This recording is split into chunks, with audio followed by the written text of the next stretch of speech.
Thasigi Taranipanda, security personnel Singna, Thaubalgi Court Complex da Ayaba Yaodana Changlakga amadi Court ki top floor da Changlakga Makoina Chatharam Kiba Thabak Thauram Singh amadi Nganglamba Wangang Sangang Singh Yaningde haina Thaubal District Bar Association ki President Advocate Khangembam Arun Kumarna Fongdorakli ngasi Thaubal District Bar Association ki khudaki oiba meeting pangthoktuna warep tarup lauki hairaduna warep sing palladuna Thaubal gi Court Complex da leiba Bar Association asigi office da pangthokiba paumi singa unabada Arun Kumarna makhatana hai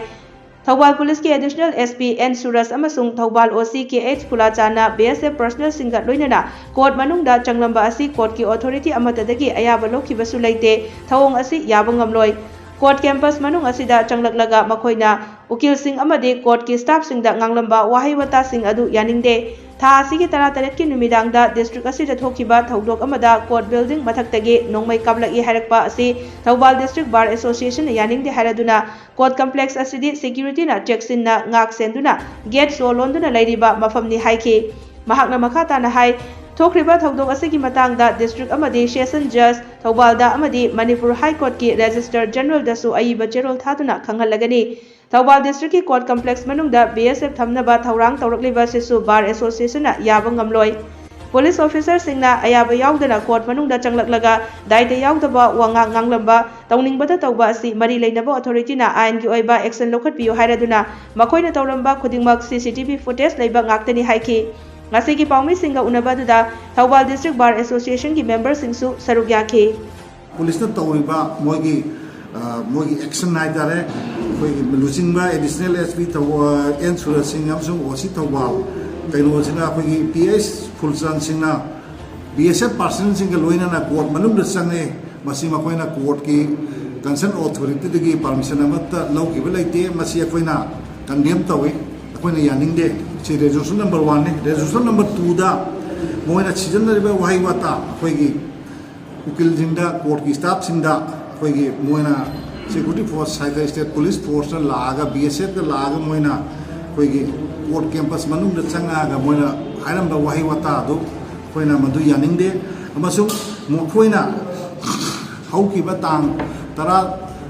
taret ki numidang da thoki ba thobok ma mari lengana Thaubal gi court building mathakdagi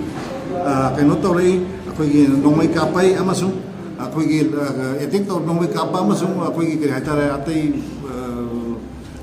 aggression tawrei atai landabai mong de chathare habise Thaubal District Bar Association na Yaningde sol walaga leiba kainoni aduna court mathakdagi akoina firing tawrei haba pose at any cost akoini masi yabsu namoi the second session judge Thaubal da akoina masigi thokiba tawdok se akoina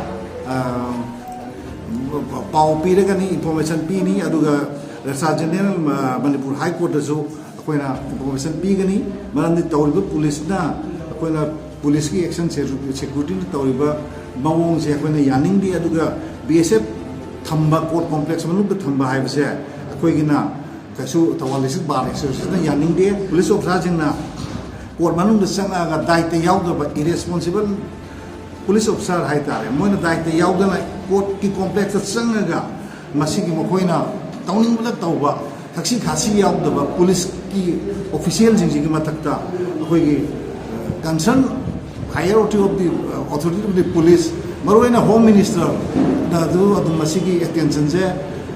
draw tawjari akoina masi pangai haisam basu yaroi CC footage adum laigani madu yengbiraga moina tawriba niyom mogi saliba mogi action singado